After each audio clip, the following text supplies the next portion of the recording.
तारीख 29 सप्टेंबर 2008 नाशिक जिल्ह्यातल्या मालेगाव इथल्या मशिदीजवळ एका टू व्हीलरचा भीषण स्फोट झाला। हा स्फोट इतका भयंकर होता की यामुळे महाराष्ट्रच नाही तर अख्खा देश हादरला।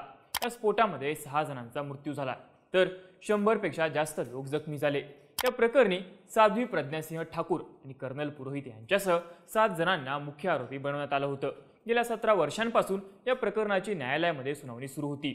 31 जुलैला NIAच्या विशेष न्यायालयानं या प्रकरणी आपला निकाल दिलाय।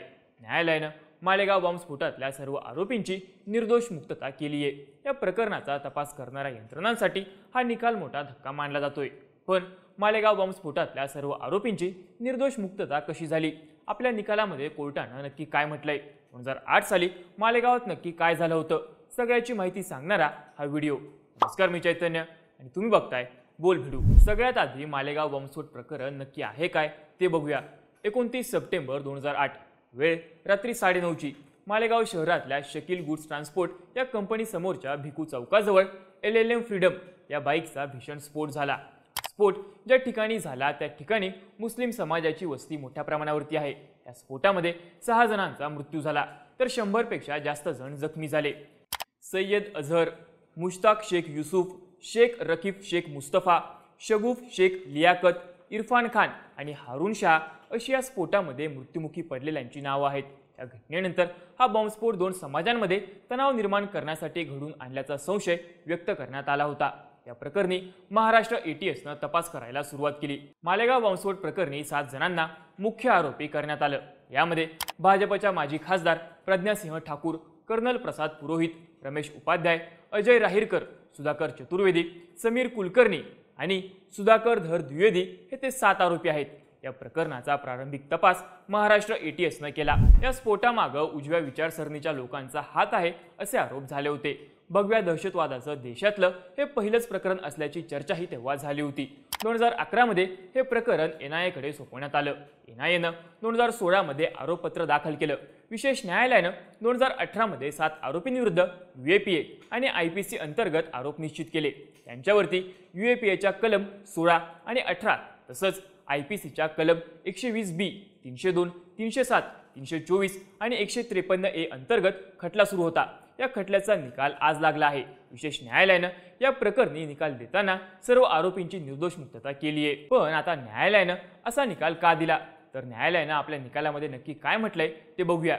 विशेष NIA न्यायालयाचे न्यायाधीश AK लाहोटी यांनी आपल्या निकालामध्ये म्हटलंय की ज्या बाईकमध्ये स्फोट झाला ती बाईक साध्वी प्रज्ञा यांच्या नावावर होती हे सिद्ध होऊ शकत नाही।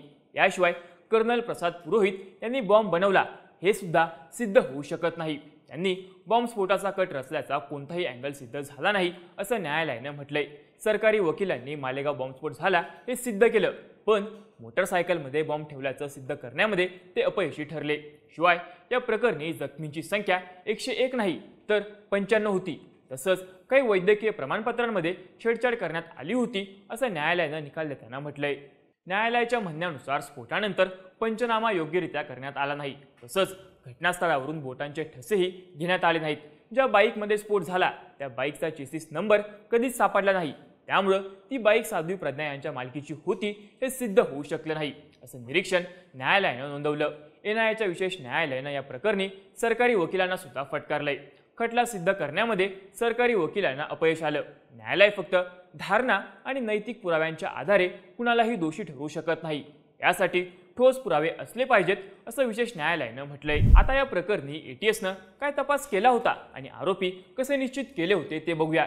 ATSच्या म्हणण्यानुसार हा स्फोट घडून आणण्यासाठी MH15P4572 या क्रमांकाच्या LML फ्रीडम या टू व्हीलर बाईकचा वापर करण्यात आला होता। या बाईकमध्येच मोठ्या प्रमाणावरती IED स्फोटकं प्लॅन करण्यात आली होती। पण तपासामध्ये या टू व्हीलरचा नंबर फेक होता असं समोर आलं। सोबतच या टू व्हीलरचे इंजिन आणि चेसिस नंबर सुद्धा नष्ट करण्यात आले होते। तपास यंत्रणांनी हे नंबर रिस्टोर करण्यासाठी ही टू व्हीलर फॉरेन्सिक लॅबकडे पाठवली। यानंतर या टू व्हीलरची मालकी साध्वी प्रज्ञासिंह ठाकूर यांच्याकडे असल्याचा आरोप करत ATSनं ऑक्टोबर 2008 मध्ये ठाकूर यांना अटक केली। या प्रकरणी ऑक्टोबर 2008 मध्ये साध्वी प्रज्ञासिंह ठाकूर यांच्यासोबतच राकेश धावडे, अजय राहीरकर आणि जगदीश म्हात्रे यांनाही आरोपी म्हणून नाशिकच्या न्यायालयामध्ये हजर करण्यात आलं होतं। प्रज्ञासिंह ठाकूर यांच्या चौकशीमध्ये या केसमधल्या आणखी संशयित आरोपींची माहिती मिळाली। ATS कडून या प्रकरणातील संशयित आरोपींचे फोन रेकॉर्ड चेक करण्यात आले। त्यानंतर या केसमध्ये एका लष्करी अधिकाऱ्याचाही समावेश असल्याची माहिती समोर आली। हे अधिकारी म्हणजेच कर्नल श्रीकांत प्रसाद पुरोहित। ATSनं नोव्हेंबर 2008 मध्ये कर्नल पुरोहित यांना अटक केली। मालेगाव बॉम्बस्फोटामागे अभिनव भारत या संघटनेचा हात असल्याचा संशय ATSला होता। पुरोहित यांनी हा बॉम्बस्फोट घडून आणण्यासाठी लॉजिस्टिक आणि इतर सामग्रीसाठी अभिनव भारत संघटनेला मदत केल्याचे आरोप त्यांच्यावरती करण्यात आले। पण साध्वी प्रज्ञासिंह ठाकूर आणि कर्नल पुरोहित यांनी हे सगळे आरोप फेटाळले।